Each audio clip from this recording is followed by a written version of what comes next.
Buenos días. Buenos días. Bienvenido a la televisión pública, Canal Sur Televisión. Un placer tenerles con nosotros. Lo primero es lo último.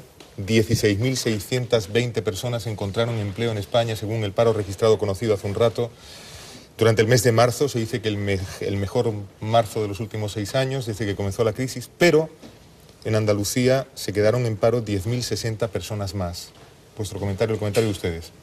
Pues en principio, hombre, 16.000 personas es un dato bastante pírrico, por decirlo de alguna forma.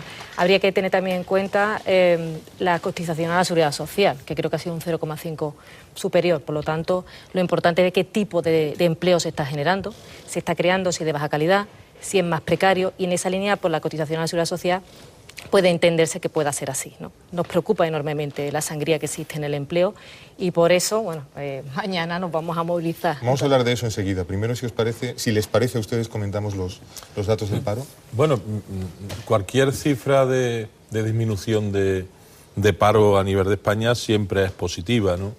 Andalucía, los datos están marcados por las campañas agrícolas, especialmente la aceituna, que ha sido una magnífica campaña, ha tenido una ocupación importante, y después tiene los datos, hay que mirar un poquito detrás de las cifras, y lo que es una evidencia es que los contratos a tiempo parcial han pasado en 1 año y medio o 2 años de 80.000 a medio millón en Andalucía, que las cotizaciones a la Seguridad Social han bajado tremendamente, por tanto, menos empleo de calidad, menos dinero que gana la gente, menos posibilidad de compra, la demanda interna sigue cayendo y la inflación, ya vimos el otro día, la caída. ¿Como consecuencia de qué? Como consecuencia de que la gente no tiene capacidad de compra, y eso es un problema para la economía muy serio. Por sectores se ha informado de que donde más empleo se ha destruido ha sido en agricultura, precisamente. ¿Esto puede explicar el dato andaluz, les parece? Claro, evidentemente.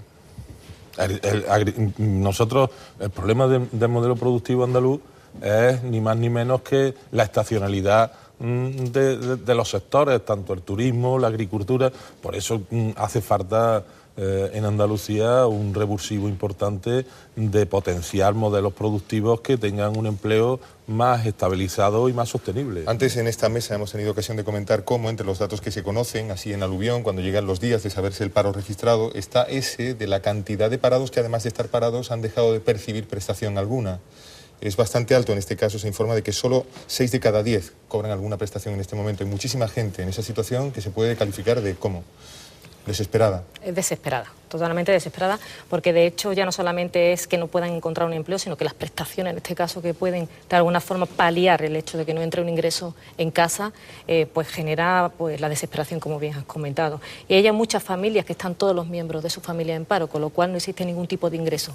Y había el otro día una reflexión de que, de nuevo, desde hace un tiempo a esta parte, los pensionistas, los abuelos, tienen que mantener a esas familias que no tienen ningún tipo de ingreso por trabajo activo, ¿no? Bueno, es la primera vez que Carmen Castilla y Francisco Carbonero vienen juntos. La última vez que cada uno de ellos estuvo en este programa lo hizo por separado. No sé si este dato de verles a ustedes juntos hoy aquí puede significar la confirmación de la recuperación de alguna normalidad. Bueno, yo creo que no ha habido anormalidad en lo que se refiere a la unidad de acción y desde el punto de vista de comisiones obreras, y me consta que tanto igual en UGT, para nosotros el valor estratégico de la unidad de acción es un valor prioritario y principal del sindicalismo. En un momento de tanta dificultad para tanta gente, la unidad de los trabajadores y de sus organizaciones obreras es imprescindible, y por tanto yo creo que forma parte esta imagen de la normalidad que no ha dejado de existir, aunque evidentemente cuando hay cambios en las diferentes organizaciones pues hay que recolocar las cosas, pero no ha habido problema y no lo hay hacia futuro con toda seguridad. ¿Lo ve igual, señora Castilla? Sí, totalmente.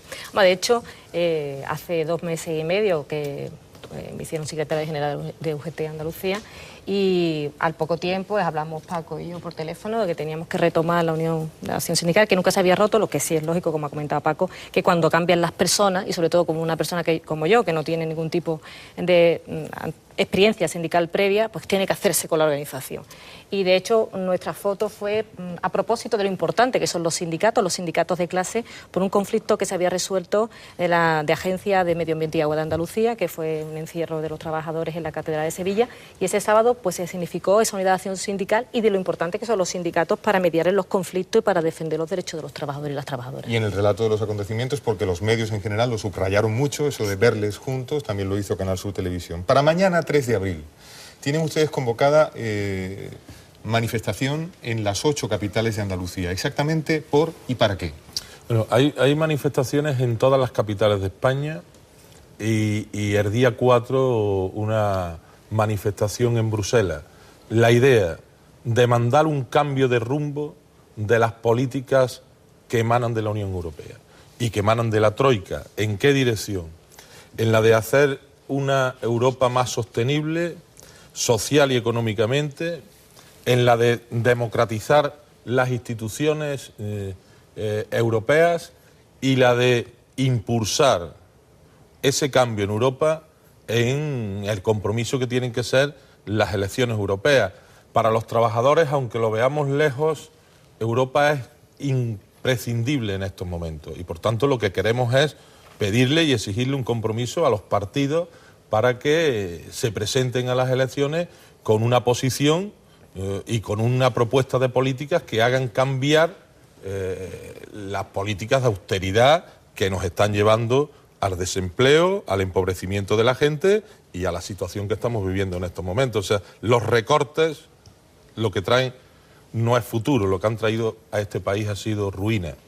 ¿Esta posición sindical compartida es también compartida en los mismos términos de unidad por todos los sindicatos de Europa? En este caso por la Confederación Europea de Sindicatos, ¿no? Y bueno, diciendo más o menos en la misma línea que comenta Paco, es que después de más de 5 años de que se inició esta crisis, realmente los ciudadanos europeos están desesperados. Yo creo que las políticas de austeridad hay que ver la evaluación que se puede hacer de las mismas y el impacto que ha tenido la sociedad, no solamente en temas de empleo, sino también en el aumento de la pobreza y el alejamiento que existe entre los que más tienen y los que menos, realmente podemos constatar que no han servido para mucho, más bien para poco, ¿no?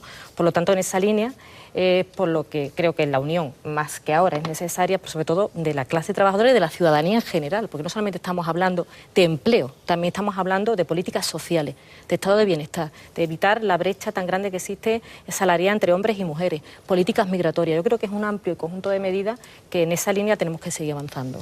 Señor Carbonero, señora Castilla, ya ha habido quien ha titulado "Los sindicatos calientan la calle" de cara a las europeas y además con el añadido de "es casi una tradición que los sindicatos se echen a la calle en vísperas de la próxima cita electoral". ¿Lo toman ustedes como un reproche?